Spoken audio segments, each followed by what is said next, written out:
How to draw a flower. So there's so many ways that you can draw a flower. First of all, you can have a circle and then draw little circles on the outside edge. So it's a bit like a daisy. I love daisies, don't you? Or you can decide to maybe make it into some bigger petals. Sometimes people like to draw things that are different sizes, different size petals and leaves. Make them curvy. Build this up across like this. Because the photography exists, and you know what, AI now, you don't need to be drawing anything to be perfect, to look exactly like that. You can make it up. So you can come up with something that is basically using your imagination or being a bit rebellious. Imagine if you had, this looks a bit like a banana. We'll make these into bananas. Actually, they do look like bananas, goodness me. So we've got a banana flower. And then what we could do is we could maybe continue this round and add a spiral. That could go in different directions. You might decide to take the stem off in directions as well. So rather than drawing a flower that starts in one place and just grows from one side, it builds up a pattern. So it's a really good way of building up a, what am I saying, builds up a doodle. And this circle now might play the part of having some new petals coming out of the edges. You might decide to then add some colour. Think about whether you want to have like really bright colours or whether you want to add extra patterns to it. You might decide to add a bit of paint to bring in some of these bits with paint. Make these areas bold and bright.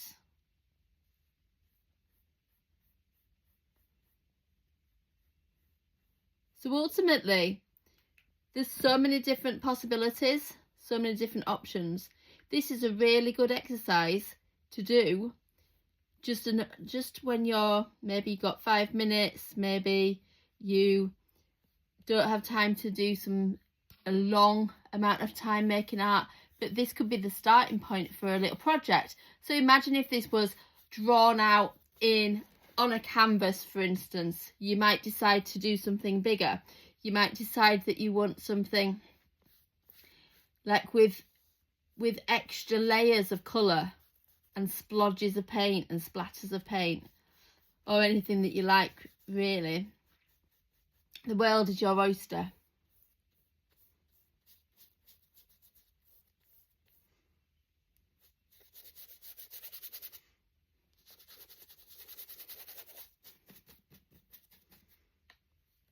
You might decide to have like little loops. Some little scoop.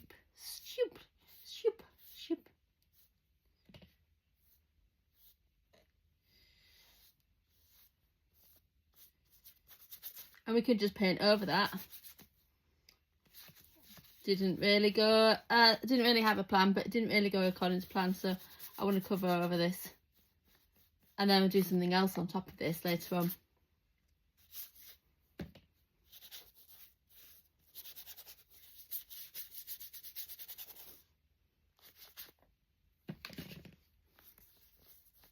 So I've drawn this really quickly, so it's quite messy. But if I were to do this again and wanted to draw it neater, then I can get my ruler out, I could get a pencil rather than a big thick pen, and take my time.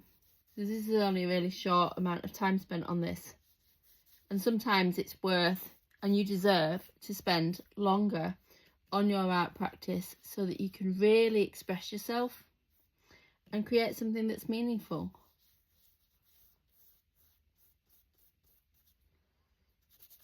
And part of this exercise here, it started off as a flower and then it's gone into other things. So actually it's just to demonstrate in some ways that whatever you do can change, and by making the art, you start off making something and then you find out what you want to do from that. Creating sparks off inspiration and ideas.